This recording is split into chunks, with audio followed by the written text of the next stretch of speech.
En el día de hoy vamos a ver extinción de un campo del imán electromagnético. Y sígueme en mi empresa.respo.com. Sigamos. Del campo magnético de un imán superconductor. El término inglés quench tiene una gran variedad de significados en el idioma español, como son apagar, extinguir, apaciguar, calmar, sosegar, templar, metal e enfriar, entre otros. Aunque se utiliza para describir un procedimiento físico que hace referencia a la extinción del campo magnético de un electroimán superconductor de tomografía por resonancia magnética. El quenching no es exclusivo de esta modalidad de diagnóstico por imagen, porque también es común en la física de metales o en metalurgia, por cifrar solo algunos otros campos. The magnetic field of this magnet is quenched. Dicen que los ingenieros, cuando anulan el campo magnético de un electroimán como paso previo para cambiar el modelo antiguo por otro nuevo. Como su propio nombre indica, quenching provoca de una manera u otra la extinción del campo magnético del imán. Pero eso solo es posible en aquellos modelos que tienen un electroimán superconductor cuya bobina está enfriada por helio líquido. El quenching o apagado del campo magnético pueden suceder de dos formas distintas. Quench brusco e inesperado. Para facilitar su comprensión podemos compararlo con un ejemplo de la vida cotidiana. Supongamos que tenemos que conducir de manera habitual un automóvil a gran velocidad por una autopista, porque esa es nuestra profesión. Es una profesión de riesgo, así que para evitar accidentes hay que tener mucho cuidado con el mantenimiento del vehículo. Revisar periódicamente los frenos, el nivel del aceite, el del agua y la presión de los neumáticos. Si no lo hacemos nunca y no nos preocupa, es posible que un día se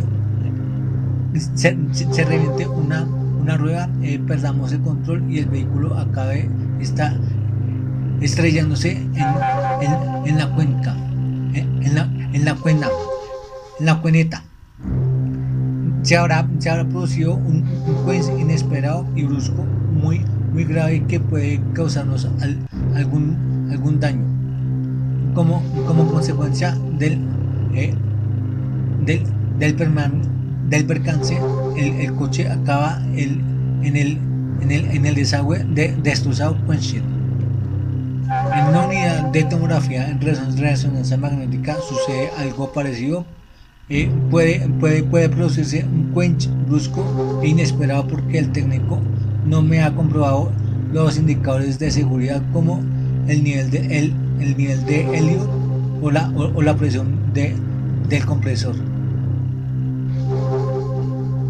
Indicador del nivel de helio que se encuentra en la sala de máquinas anexa a la unidad de tomografía en resonancia magnética. El técnico debe comprimirlo y anotarlo en el libro de incidencias de todos los días. El quench brusco es el accidente más grave que puede suceder en una instalación de tomografía en resonancia magnética. Cuando se desencadena este gravísimo percance, se produce la explosión del tanque de helio líquido utilizado como criógeno, la extinción brusca del campo magnético y la destrucción de la bobina del imán. El aparato queda destruido para siempre, y la persona que está en ese campo, en ese momento, dentro del túnel del imán, corre cero peligro. En un accidente muy raro en España no se ha producido ningún tipo en todos los años de funcionamiento de los múltiples aparatos instalados, pero tampoco debe tenerse en el olvido y el control diario del nivel de helio. Debe, debe de ser una obligación in- ine- ineludible del técnico antes de comenzar a trabajar. Muy, quench voluntario y controlado. También se puede suceder lo contrario, que seamos muy cuidadosos como, con el mantenimiento del coche, pero aún sí puede surgir algún acontecimiento inesperado que nos obligue a tener que parar durante el viaje. Un día cuando estamos en la carretera, avistamos a lo lejos un accidente. Como la cosa parece grave, comen- eh, comenzamos a frenar poco a poco, hasta que llegamos al lugar donde se ha producido. Orillamos el coche en la cunetera, paramos y nos disponemos a prestar ayuda. Con los frenados y girando la llave de contacto, hemos provocado un quench voluntario y controlado. Y el automóvil se va deteniendo sin sufrir daño alguno. Cuando el problema se solucione, podemos proseguir nuestro camino, con el único contratiempo que supone retrasar el viaje. En ambos casos, el, el motor y el coche se han parado, pero la forma y las consecuencias han sido diariamente opuestas al ejemplo anterior. El técnico también puede producir un quench voluntario, que es la extinción del campo magnético del aparato. Es decir, se observa una situación límite en la que sea imprescindible tomar esa decisión. Suele verse obligado a hacerlo por el incumplimiento de las medidas de seguridad, o por una negligencia. Supongamos que cuando está introduciendo al paciente dentro del túnel y se encuentra la puerta de la sala abierta, se aproxima alguien con un objeto metálico de grandes dimensiones, como puede ser una, una bombona de oxígeno o una camilla metálica. Ambas pueden ser atraídas con fuerza por el campo magnético del imán. Imaginemos por un momento que el objeto tapona la boca de entrada o golpea a la persona que está metida en el angosto túnel de 2 metros de longitud por 60 centímetros de diámetro.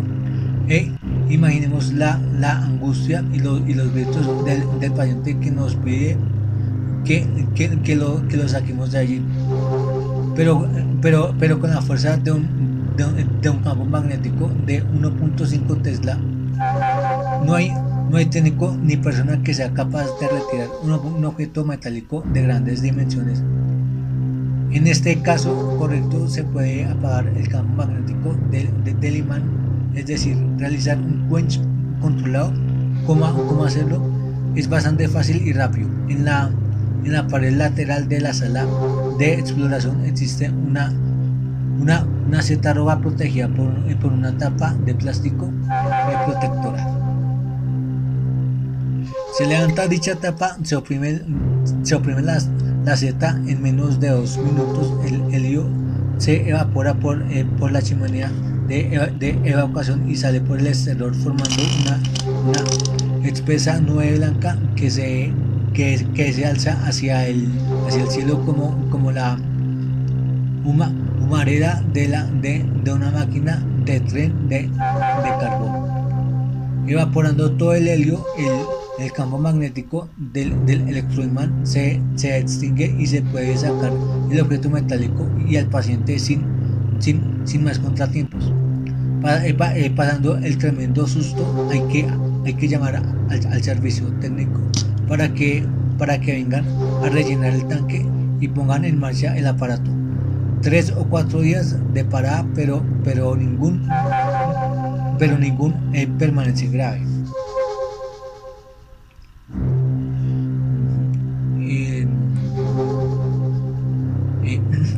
Del campo magnético del imán de un aparato Magneton de Siemens que va a ser retirado.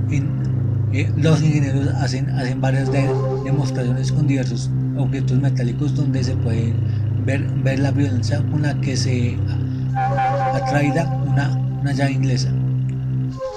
Uno de ellos oprime el botón rojo para evacuar el helio. La cámara recoge la columna de vapor que asciende hacia el cielo. Finalmente, cuando el helio se ha evaporado por completo, el campo magnético se extingue y pueden extraer con la mano el objeto metálico que habían depositado en el interior del túnel. Para comprender mejor el mecanismo que provoca la extinción del campo magnético del imán de un aparato de tomografía en resonancia magnética, en sus dos versiones, brusca y controlada, reparamos brevemente los componentes mecánicos más importantes de la unidad de tomografía en resonancia magnética. El imán es el elemento fundamental del aparato porque no se puede generar resonancia magnética nuclear sin el efecto de un intenso campo magnético. Los aparatos de bajo campo o de 0.35 teslas utilizan imanes permanentes formados por grandes bloques de hierro imantado. En estos nunca se puede producir un quench porque es posible eliminar el campo magnético. Por el contrario, los modelos de alto campo de 1 a 3 Tesla utilizan electroimanes desde el punto de vista físico. Hay dos distintos electroimanes resistivos y electroimanes superconductores. Un electroimán típico está formado por una carcasa cilíndrica sobre la que se enrolla un alambre conductor cuando se conectan a la red. La simple circulación de corriente eléctrica por el alambre de la bobina genera un intenso campo magnético alrededor de la bobina. La materia que nos rodea está constituida por pequeñas partículas, los átomos, cohesionados por fuerzas recíprocas de atracción, y entre ellos existen numerosos huecos. En el alambre metálico que forma la bobina de imán, los átomos se disponen ordenadamente ocupando posiciones fijas, adoptan la configuración de una red metálica tridimensional compacta indeformable por las fuerzas de atracción existentes entre los núcleos atómicos son muy intensas. Estos no se desplazan, sus movimientos se limitan a pequeñas vibraciones sin perder el lugar que ocupan dentro de la red. En cambio, los electroimanes de la corteza orbital alrededor de los núcleos formando una nube electrónica comparada por todos de tal forma que se mantiene en el equilibrio eléctrico. En los denominados electroimanes resistivos, cuando los electrones de la corriente eléctrica circulan por el alambre conductor, se producen múltiples choques con las partículas de la nube eléctrica. El metal ofrece resistencia al paso de la corriente, por eso se denominan imanes resistivos.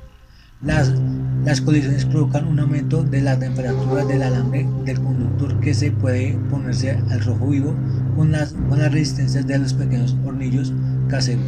Por eso, para que no se estropean, hay que refrigerarlos con grandes cantidades de agua, porque el excesivo calor podría destruir la bobina.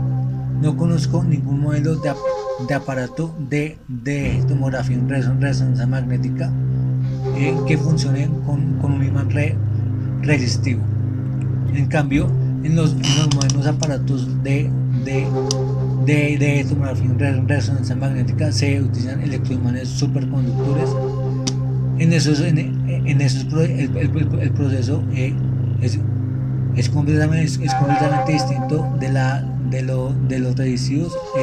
La bobina del imán es formada por un alambre enrollado de nioblo titanio. Está sumergida en un tanque de helio líquido. Con eso se consigue enfriar el metal hasta lograr una bajísima temperatura de menos 269 grados centígrados, próxima a la del cero absoluto, que es menos 273 grados centígrados. Con este enfriamiento mejora la conductividad de la bobina del imán. Las variadas temperaturas producen una concentración de las partículas de la nube electrónica alrededor de los núcleos atómicos. El frío externo contrae la corteza de los átomos y además produce una disminución de su estado energético. El fenómeno físico de contracción de los electrones alrededor de los núcleos aumenta los espacios libres existentes en la red metálica.